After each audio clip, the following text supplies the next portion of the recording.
En esta presentación hablaremos acerca de la era de la física moderna, entre 1887 y 1946, una etapa en la que la ciencia parecía haber descubierto que vivimos en un mundo mecánico. El fin de la física mecánica y el experimento de Michelson-Morley. Durante 2 siglos, la física se basó en la idea de un universo mecánico, donde todo movimiento se explicaba por fuerzas entre partículas.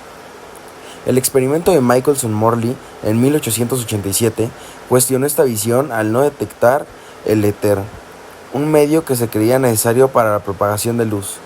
Este resultado sugirió que la velocidad de la luz no depende del movimiento del observador, lo que contradecía la física clásica.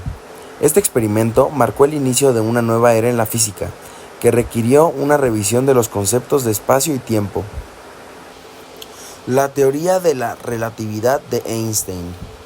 En 1905, Albert Einstein propuso la teoría de la relatividad, que establece que las leyes de la física son las mismas para todos los observadores en movimiento uniforme. Esta teoría eliminó la necesidad del éter y cambió nuestra comprensión del espacio y el tiempo, que se unieron en un concepto de espacio-tiempo. La teoría también mostró que la masa y la energía son equivalentes, y que la gravedad no es una fuerza, sino una curvatura del espacio-tiempo causada por la masa y la energía. Física experimental y el descubrimiento del electrón. Los avances en la tecnología, como la mejora de las máquinas de vacío, permitieron a los físicos experimentar con gases y descubrir el electrón. El descubrimiento del electrón reveló que la materia tiene una estructura eléctrica, la que transformó nuestra comprensión del átomo y la naturaleza de la materia. Todo está hecho de átomos y dentro de cada átomo hay 3 partículas. Protones con carga positiva, los neutrones sin carga y los electrones con carga negativa. Los protones y neutrones están en el núcleo y los electrones giran a su alrededor. La electricidad no es algo nuevo, ya que en el año 600 a.C., Tales de Mileto notó que el ámbar al frotarse atraía objetos. En 1600, William Gilbert estudió estos fenómenos y usó por primera vez la palabra electricidad. Y luego, en 1733, Dufay habló de 2 tipos de electricidad, vítrea y resinosa, que más adelante se llamarían positiva y negativa. Benjamin Franklin, en 1752, propuso que solo había un tipo de electricidad que podía estar en exceso o en defecto. También hizo el famoso experimento en la cometa y el rayo. En 1897 Thomson descubrió el electrón y en 1911 Rutherford propuso que el átomo tenía un núcleo central con carga positiva. En 1932 Chadwick descubrió el neutrón completando el modelo atómico moderno. Las cargas eléctricas tienen una regla básica. Las cargas opuestas atraen y las iguales se repelen. Esto explica la ley de Coulomb, que también dice que la fuerza entre las cargas depende de la distancia entre ellas. También es importante saber que hay materiales conductores, como los metales, que dejan pasar fácilmente las cargas aislantes, como el plástico, que no las dejan pasar, y semiconductores, como el silicio, que están en el medio y se usan en la tecnología. Muy bien, ahora empezaremos con la teoría de los cuanta. Aquí empezamos con las limitaciones de la medición en la física cuántica. En la física clásica se supone que con instrumentos suficientes precisos podríamos conocer con exactitud la posición y velocidad de una partícula. En la física cuántica esto no es posible, ya que los instrumentos también son atómicos y afectan al sistema al observarlo. La materia y la medición son cuánticas, es decir, que están formadas por unidades discretas y no permiten una medición perfecta o precisa. Principios de incertidumbre de Heisenberg. No se puede conocer simultáneamente y con total precisión la posición y la velocidad de una partícula, porque cuanto más se reduce la incertidumbre de uno, mayor es la de otra. El producto de ambas incertidumbres tiene un límite mínimo dado por la constante de Planck, representada con una h. Esto implica que muestras mediciones representan probabilidad y no están hechas exactos. Después está la interpretación probabilística de Born. Las ondas de Pauli-Schrödinger no son físicas, sino representaciones matemáticas de la probabilidad de encontrar partículas en ciertos lugares. Estas ondas de conocimiento existen en un espacio abstracto multidimensional. No se representan en materia real, sino nuestro conocimiento sobre ellos. Ahora, la dualidad onda-partícula. Ni la materia ni la radiación pueden entenderse completamente como ondas o partículas. Ambas presentan dualidad, tienen propiedades de ondas y partículas, pero no son enteramente ninguna de las dos. Las ondas expresan probabilidades, las partículas representan entidades materiales. Esto también aplica para la luz, ya que puede comportarse como una onda electromagnética o una partícula. Las ondas de luz también reflejan probabilidades de presencia de fotones. Después pasamos a las aportaciones de Dirac. Él unificó las distintas fórmulas de la mecánica cuántica en un marco matemático abstracto. Propuso que los procesos naturales sucedan en un sustrato, que no podemos observar directamente. Solo al observarlos, estos procesos se manifiestan en el espacio-tiempo y pueden medirse. Como conclusión, el estado actual y desafíos que presenta la teoría cuántica ha alcanzado un punto de gran éxito, pero con dificultades que aún no están resueltas. Algunos creen que la resolverán ajustando las teorías actuales, y otros piensan que será necesario un nuevo marco conceptual o una gran síntesis. Como otras teorías revolucionarias, la cuántica parece extraña porque rompe la experiencia del mundo cotidiano. Como siguiente tema tenemos los otros procesos de la física. La física moderna no solo ha generado nuevas teorías, también ha ampliado los métodos experimentales, permitiendo estudiar la materia en condiciones antes inalcanzables. También ha presentado varios desafíos, como enfriar y mantener una sustancia a temperaturas extremadamente bajas. Pasaremos con los progresos históricos. Joule y Kelvin descubrieron que los gases se enfrían al expandirse a través de un tapón de proceso efecto Joule-Kelvin.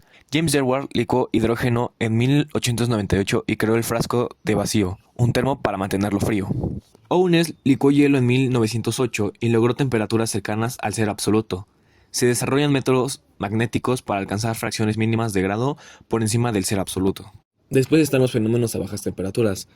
Kapitsa observó cambios de propiedades magnéticas. Kesson y Rowling descubrieron el hielo 2, un estado superfluido sin viscosidad.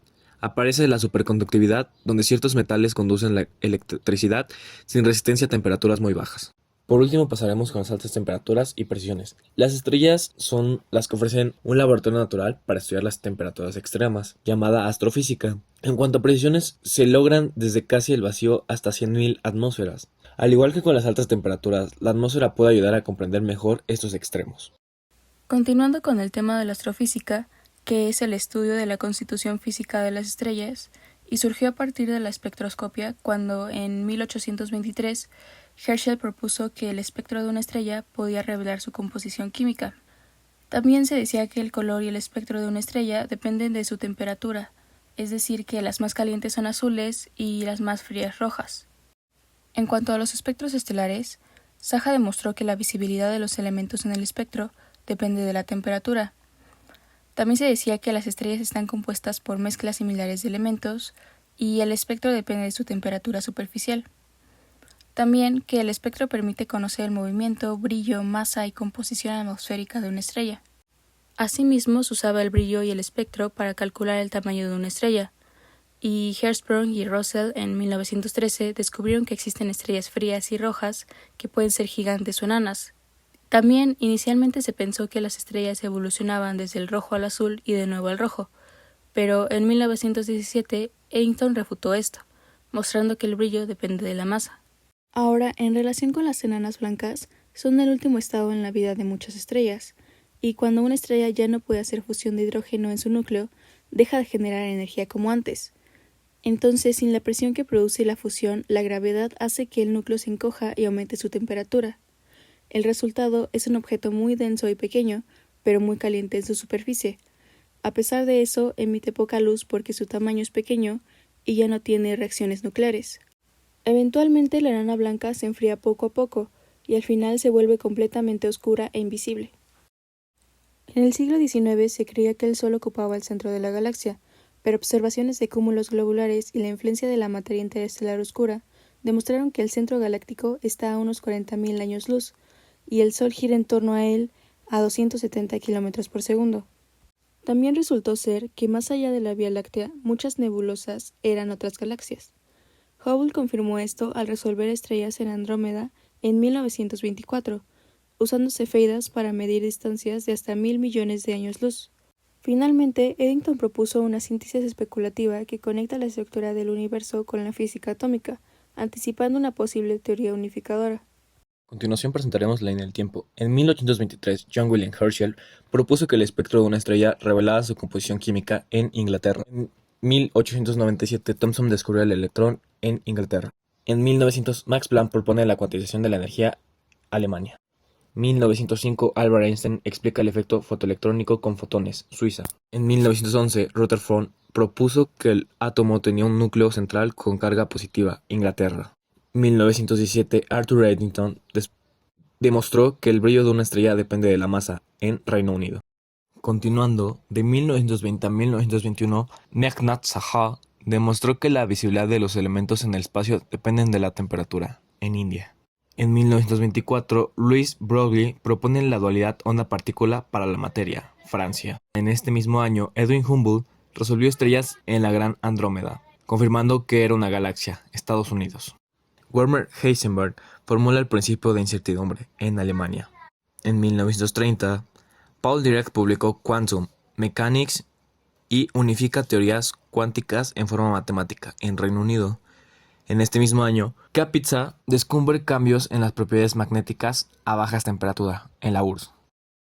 Como comentario, puedo quedarme con el hecho de que es muy interesante ver todos los avances que pasaron en el pasado para poder ver las cosas como las conocemos actualmente.